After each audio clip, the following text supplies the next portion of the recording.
Welcome to the Thalberg Foundation podcast series, New Thinking for a New World.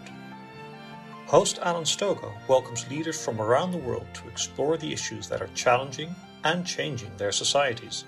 From climate change to democracy under siege to geopolitics and beyond, we are looking for ideas that can make all our lives better. My guests today are Scott Miller and Josh Steiner. Scott is a seasoned political and corporate consultant. Josh is an investor and former executive at Bloomberg. Both understand American politics as well as anyone. Almost 6 months ago, we three discussed the State of the Union, the American dream, and how this political year might shape up.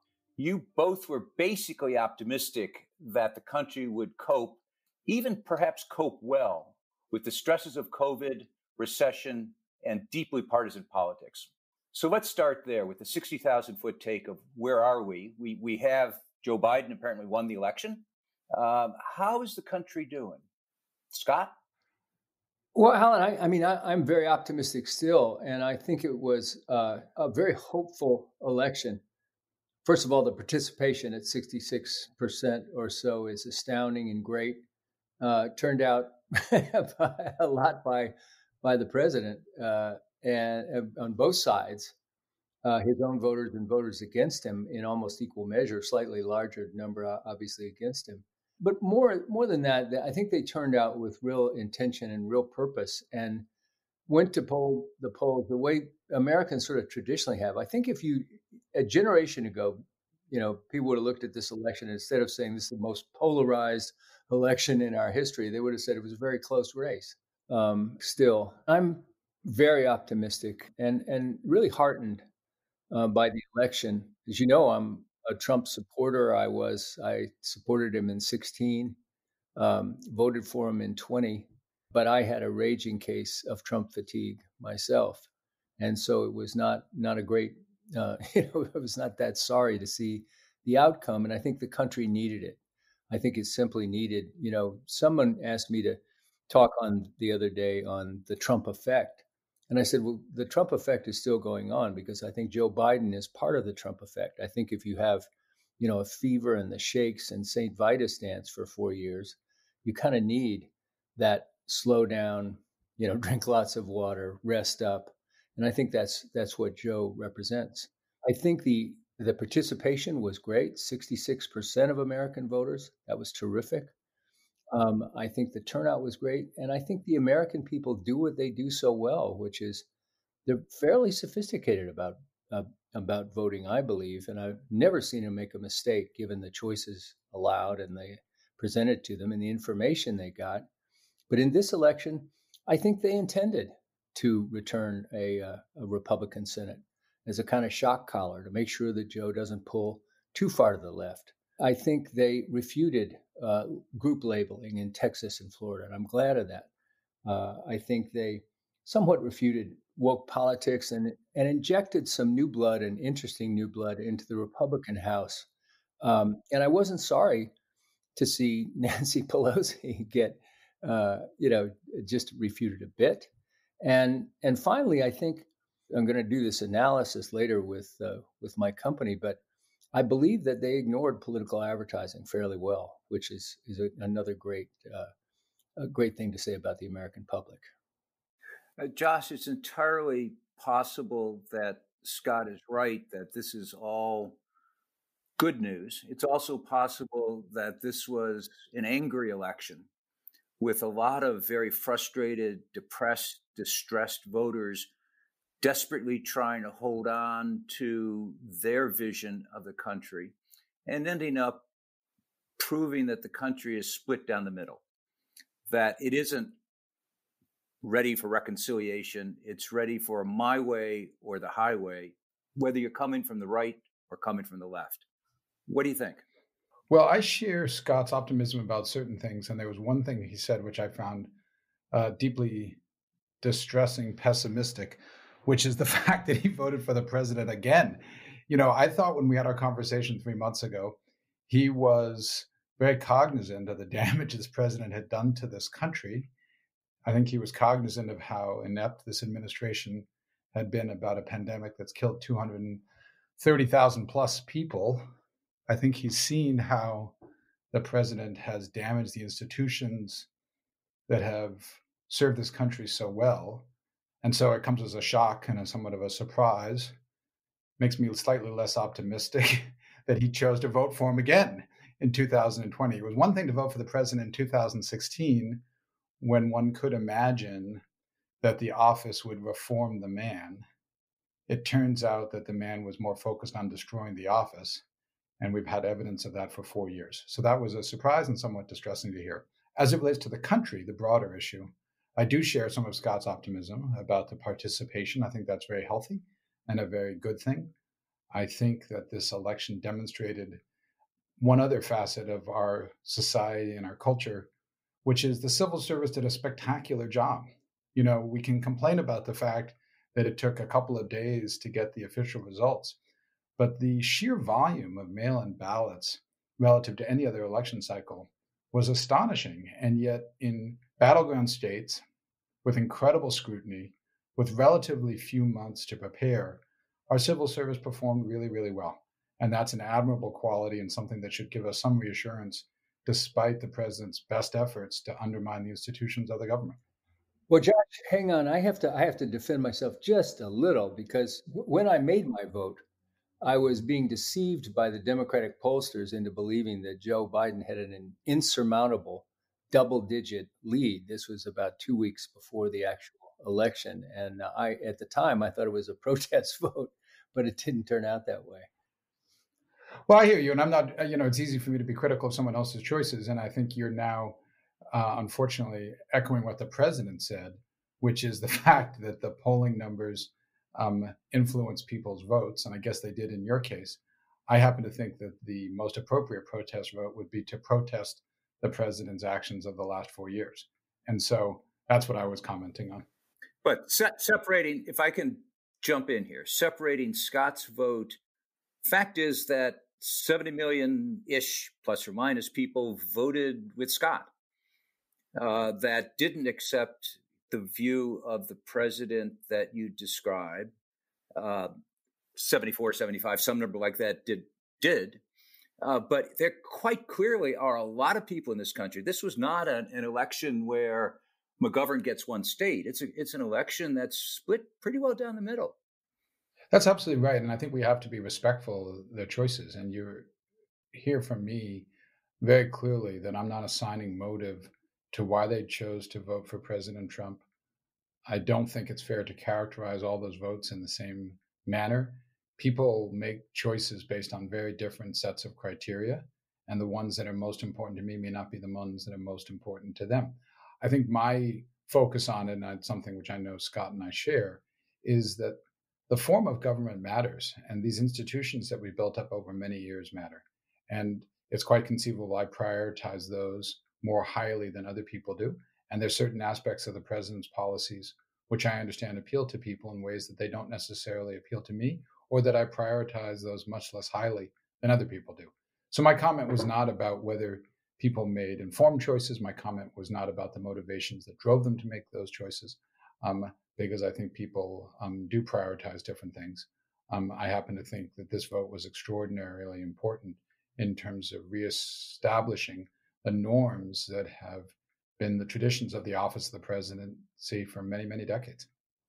Well, one of those norms, though, is the isolation and insulation of the establishment elite, and I think that's still alive and well. Our WeNeedSmith.com polling, our last poll was obsolete because it was done in January, but at that time, we saw a lot of reasons why Trump supporters continued to support him in spite of his abhorrent behavior and pathetic, self-loathing personality. But at the same time, they would look at broad economic growth. We looked at economic confidence numbers that had been 10 years in the red, negative. Is next year going to be better than this year?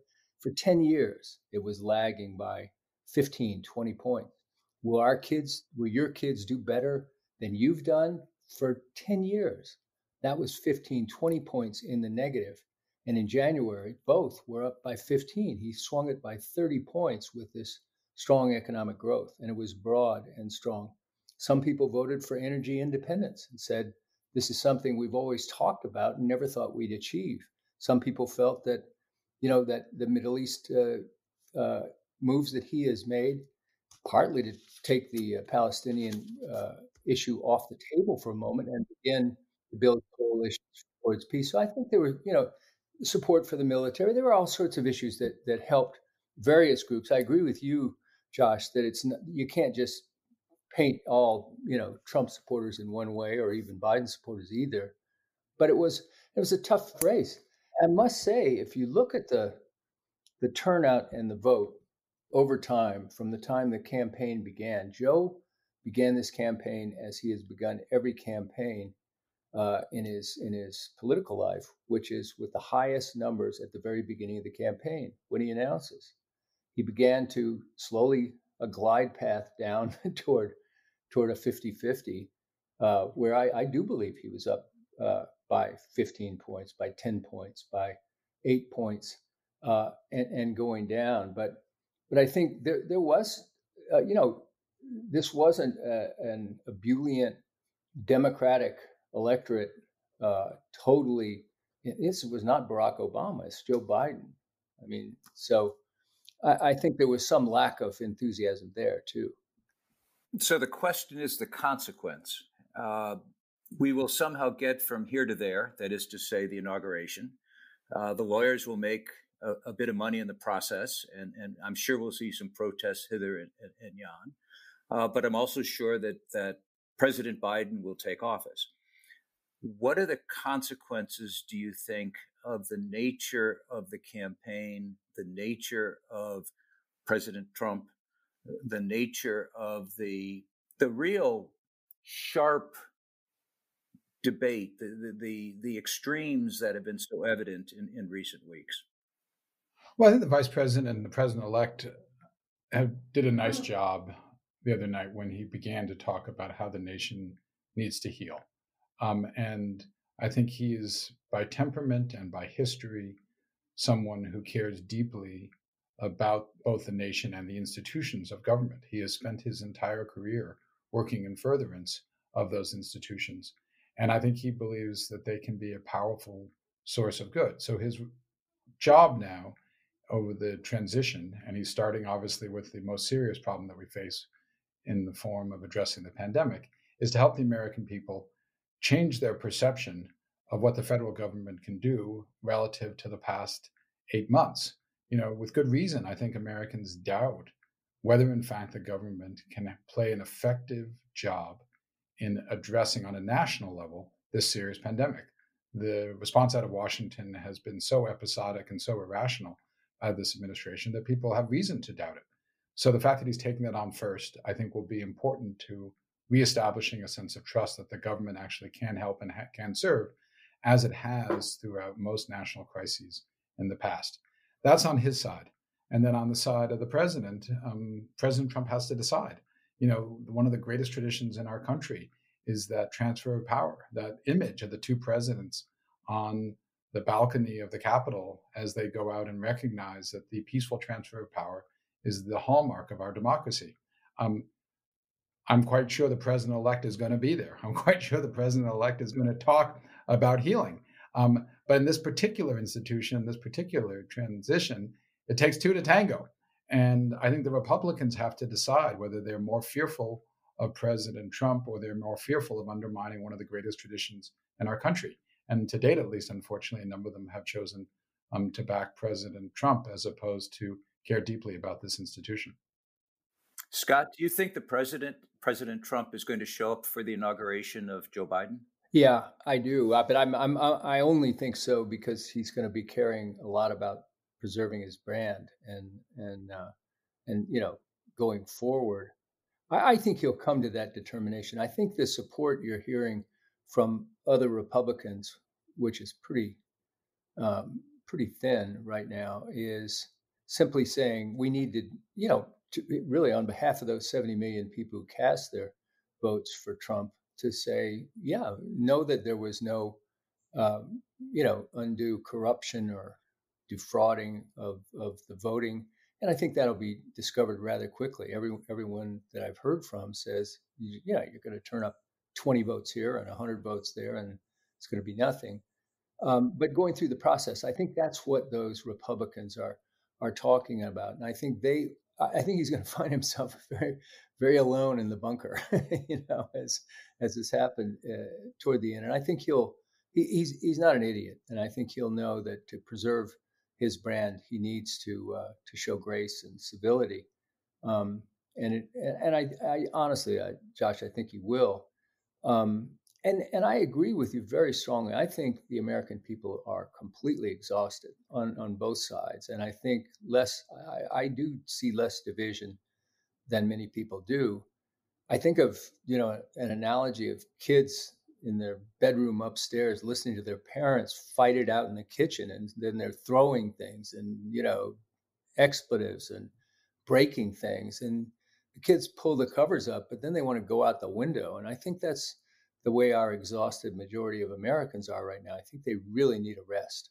And I think that's what President-elect Biden promises. He's a good man, like you said, Josh. I've known him. I've worked with him. I opposed him, but I see his strong points, and I hope that he's able to use those. As he says, his motto is results, not revolution, and I think that's exactly what we need now. And I think you're right about COVID-19. That's a great start, because it was, as much as anything, a metaphor or a way of understanding, perspective, a point of view on how to understand leadership. And I think the American people were not satisfied with the leadership that they got. There is obviously a progressive wing in the Democratic Party. Some could say there's a radical wing in the Democratic Party. The president-elect has very narrow margins in the Congress. How influential, Josh, do you think the left of the Democratic Party is going to be? So I think we should be careful labeling, because I think, unfortunately, that does exacerbate the problem that Scott was describing, and the one that you were describing as well, Alan. It's really tempting to assign labels to different groups within the different parties. What's interesting is, I think one of the things this election showed, and we've heard it before, is there is some alignment between what you might describe as the more progressive wings of the Democratic Party and certain elements of the Republican Party. I don't happen to think that's aligned with what a Republican-controlled Senate would do, however. So if you take something like the wealth tax actually polls quite highly across both parties, because I think both parties are concerned about income inequality and have real reservations about how that's been exacerbated over the last 20 years. That's not a policy I happen to support, the wealth tax, but the fact that you do find support for it across both parties suggests to you that some of the labels that we've traditionally used to characterize different parts of the party may be a little bit less relevant than which elements of commonality they share from a policy perspective. As it relates to the Democratic Party itself, I think that the more progressive parts of the party are going to be pushing hard, and they should. They've been important voices for change. They've been important voices on the environment. They are clearly, as they should be, focused on the questions of income inequality. This isn't a question of whether people within the Democratic Party differ on the objectives. There are maybe some differences about the most effective ways of addressing them. Well, I think it's compelling from at least Alexandria Ocasio-Cortez. She's presented ideas, and among the ideas she's presented is that the Democratic Party has been incompetent in running elections, and that's a fair one too. So have the Republicans. She didn't mention that, but that's true too. My late colleague and partner Pat Caddell used to say the Democrats are the corrupt party and the Republicans are the stupid party. And I think both of them have to come to a reckoning with new ideas. The old ones are not working. The way they run campaigns is not working. Look at the amount of money that was wasted on both sides. Probably $1 billion flushed that had no effect. $109 million trying to get Lindsey Graham out of office. And as I said, I believe the voters were determined to keep a Republican majority, even though they were determined to put Joe Biden in the White House. $100 million spent on House races by the Democrats, and again, a net loss there. So those things are kind of heartening to me, because I think when we look at the things that need to be change, obviously our reliance on this campaign system of spending money has to be changed and addressed, and campaign funding has to be addressed. All those things. Polling has to be addressed simply by saying, let's ignore it and use it in much smarter ways. So I think there need to be new ideas, and I agree with Josh that I think they do come from both ends of the spectrum, and have to be. That's what democracy is about. But let me push on both of you, because it's hard to look at the makeup of this incoming Congress, or perhaps incoming administration, and expect great change in the first 100 days or the first 2 years. We have essentially a hung Congress. We have a very competent, very experienced president, probably has to resort to executive power to execute anything. Given that the Congress, our experience with divided Congress in the recent past, and Scott, you said this at the start, if you think people want a divided Congress, want paralysis. New ideas are one thing, but how do they get from ideas to action in this political space? Josh, what do you think? Well, look, you're clearly right that this is not going to be, assuming we stay with a Republican-controlled Senate, this is not going to be an administration characterized by broad, new, sweeping legislation. Having said that, I think there's still a meaningful chance we get some form of stimulus done. I think there's a possibility on the legislative front that certain issues will unite this Congress, infrastructure being probably the best example. Now, infrastructure has been an issue that's been on the table for at least a decade, and for whatever set of reasons, we haven't been able to reach consensus around it, but I think that's at least possible. And then you get to the point about executive authority, and I think that's going to be very important, and I think it has to be. But if you take something which is at the top of the priority list for Democrats of all stripes, I think for many Republicans as well, which is climate change, there are a whole series of actions that can be undertaken through the EPA and by executive order, which would have a meaningful impact on how this country addresses this really unbelievably important issue. And the president-elect has already said that it's one of his 4 largest priorities. If you look at the issues around racial justice and policing reform, the Justice Department can clearly play a very influential role in both of those issues, and I think has demonstrated in the past a willingness to do that. So take those two as just examples. Then if you look on the economic front, an issue that's obviously of concern to both Democrats and Republicans in different ways, issues around antitrust and competitiveness, especially in technology. That's something that you can certainly address portions of it through legislation, but a lot of it's about enforcement. And so the Justice Department, again, is going to be deciding what's their approach to antitrust and to competitiveness within not just the technology industry, but across all industries. So those are 3 big examples of things where you may see very meaningful action by the Biden administration to address what I think the electorate, and I think electorate across the board, think are important issues. The other important issue is the judicial system. One of the biggest accomplishments, of course, of the Trump government has been the amazing number of federal judges that have been appointed and passed by the Senate, not the least the change in the Supreme Court. How does the new administration address that? Well, I think you can only address so many things at once. I think, as Josh said, the new Department of Justice will have a different effect and a different influence than this one has had, obviously, and the president will have a different influence. But when we talk about legislative action and priorities, we got to look at reality. The Democrat or Republican presidents generally get one thing from this Congress. One thing. They get about 40 days' work. It was Obamacare. It was Trump's tax reform, but nothing else. And then they go back to raising money and spending money on campaigns. And I think if Joe's going to get one, it'll probably be infrastructure, which is one that would have very broad support. I think he'll have to look for, progress on climate in other ways, as Josh was also saying, through the EPA, through executive orders. But you can't look to the Congress for progress beyond one thing, and they'll give him one thing. And in fact, Obama's practically 8 years, and they only gave him one thing. Well, each of those one things were achieved with a single party control of both houses. and that doesn't exist. So do you even get one thing? But let me ask a different question, and that is, and perhaps the nuclear question is this.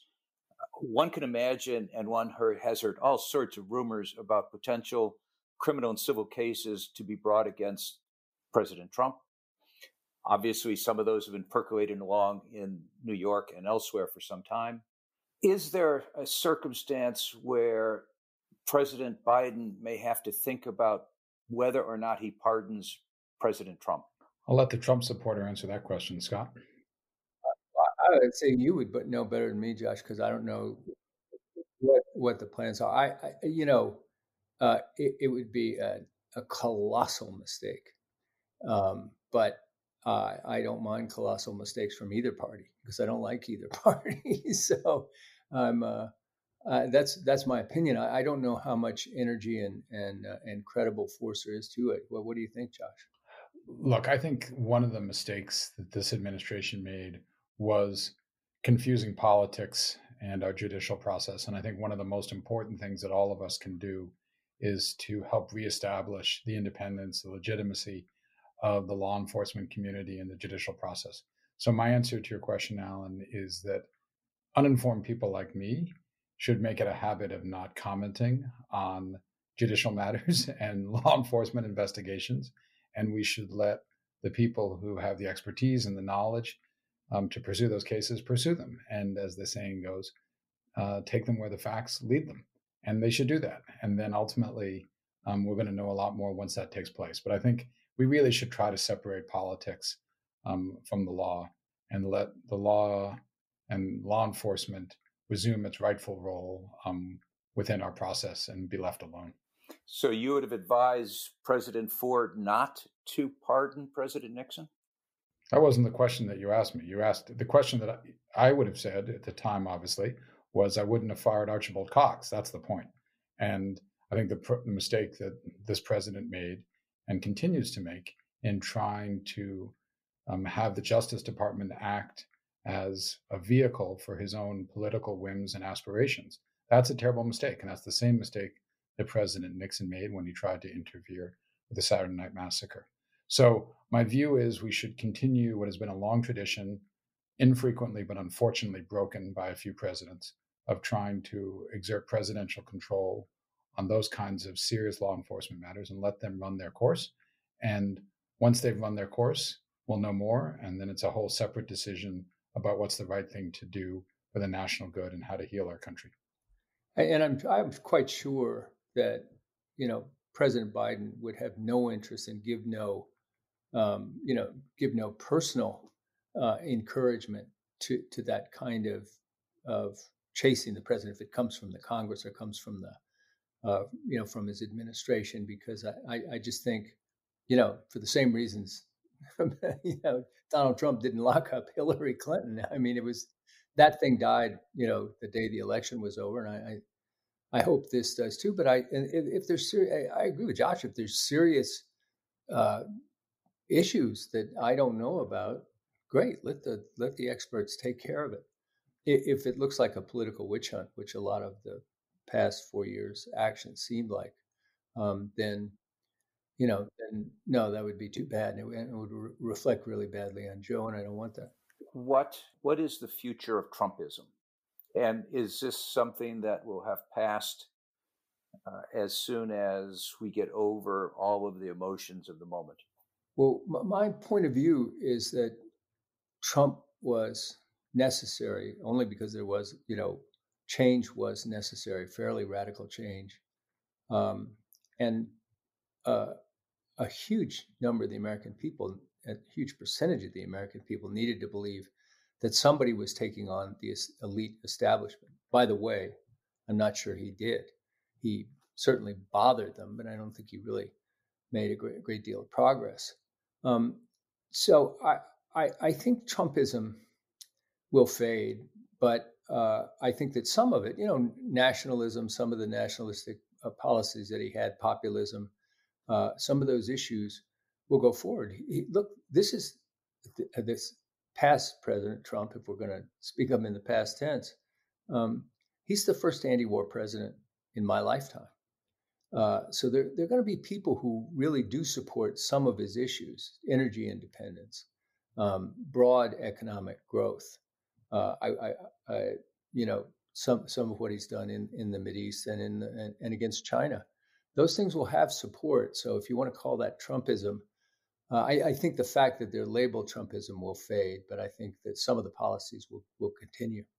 What is the lingering consequence, do you think, of the presidency of Donald Trump? If we're talking about this a year or two or three from now, when the passions have faded and when perhaps the president visibility has faded? Well, the fear I have is that you have a generation of politicians who look at elements of why President Trump was successful and believe that if they apply those aspects to their own careers and to their own campaigns, they too will be successful. And those unappealing elements, which are appealing to the baser instincts of the country, to use rhetoric and language which is disconnected with the facts, to incite people in ways that are unhealthy, that would be very unfortunate. If, to Scott's point, the lesson is that we need to take a more expansive view of the issues of concern to the country, if we need to rethink certain conventional wisdoms which may not have served us well domestically or internationally as well as before, that's a source of potential optimism to expand our view of the art of the possible. And the Abraham Accords probably are the best example of that, certainly as it relates to foreign policy. I don't think that it's realistic to say that they succeeded because he ignored the interests of a two-state solution. I think it would have been possible to do both, but it is some sense of comfort that he was able to help rewrite the map of alliances within the Middle East. And we should recognize those things as successes when they occur. If in fact what happens, though, people take away only the populist, only the authoritarian messages of it, that will be a very unfortunate time for any politician who decides to pursue it. And if they are successful, unfortunate for our country writ large. Thank you. And thank you as well, Scott. I think this is a perfect point, which is it's possible to have these kinds of serious conversations without screaming at each other and using language that ought to be restricted to bars and football games, not civil society. And I appreciate both of your efforts, not just with us in these conversations, but in the rest of everything you do. So thank you very much. Thanks for having us. Thanks, Alan. Appreciate it. Thank you for listening to this episode of the New Thinking for a New World podcast. We welcome your comments, and please subscribe to other episodes in the podcast app of your choice. This podcast was made possible with the generous support of the Stavros Niarchos Foundation.